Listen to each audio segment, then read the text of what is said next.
एक तो सबसे पहले चाहे हम मंदिरों की साइड आए, वृंदावन, ब्रज, या फिर नॉर्मली अगर शहर में कहीं घूम रहे हैं तो हर एक ट्रैफिक लाइट में, या अगर आप 5 कदम भी पैदल चल रहे हो तो आपको कोई ना कोई भिखारी दिख जाता है। कोई समर्थ है, पूरा हष्ट पुष्ट है, कोई अपंग है, लेकिन आपको हर 4 कदम में दिखते रहते हैं। और अगर दे दें तो ऐसा लगता है कि ये तो उससे नशा करेंगे, हमने एक गलत चीज़ को, एक गलत प्रथा को हमने उसको सहारा दिया है, एक गलत प्रथा को, ये तो बिजनेस चल रहा है। और ना दे तो मन में लगता है कि जेब में पैसा था मेरे और मैंने फिर भी उसको नहीं दिया जो मेरे सामने हाथ फैला के आया था। तो क्या किया जाए?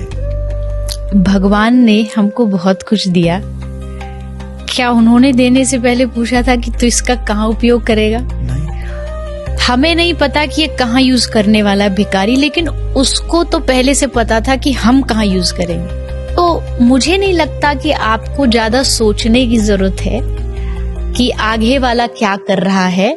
आगे वाले के कर्म आगे वाले के पास है, आप अपने कर्म से मत चूको। प्रेमानंद बाबा जी महाराज, उनकी एक बहुत अच्छी लाइन मैंने सुनी है। बाबा ने कहा कि कोई पूछ रहा था कि बाबा लोग हमारी अच्छाई का फायदा उठा लेते हैं। तो बाबा ने हंस के कहा कि ये तो तुम्हारे लिए बड़ी अच्छी बात है कि लोग तुम्हारा फायदा उठा पा रहे हैं। तुमको भगवान ने इतना बनाया कि तुम किसी के लिए फायदे के लिए काम आ रहे हो, इसमें नेगेटिव क्या है? ये तो तुम्हारे लिए पॉजिटिव ही हुआ ना।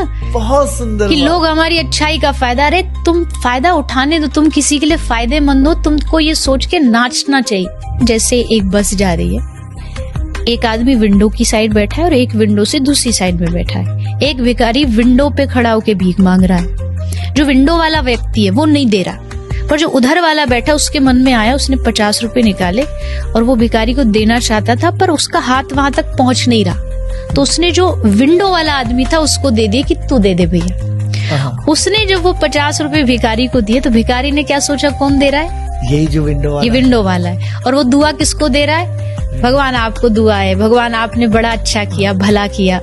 पर देने वाला विंडो वाला नहीं है, विंडो वाला बस पास कर रहा है, देने वाला कोई और है। ठीक ऐसे ही आप जो दे रहे हो वो बस आप पास कर रहे हो। भगवान सीधा नहीं दे सकते थे, इसलिए उन्होंने आपका हाथ आगे बढ़वा दिया, क्योंकि उनका हाथ यहाँ तक पहुंच नहीं रहा। उन्होंने मनुष्य बनाया और कहा तू मदद कर। मदद वो कर रहा है पर माध्यम आपको बना के कर रहा है। और जो सामने वाला वो सोचता आपने दिया, आपने दिया, हमने नहीं दिया। हमारे पास होता तो जब दुनिया में जन्म लिया तो गठरी में साथ बांध के लाते। हमारा नहीं है वो किसी और का है। किसी और तक पहुंचाने का काम, जिम्मेदारी आपको भगवान ने दी है, उसको निभाइए।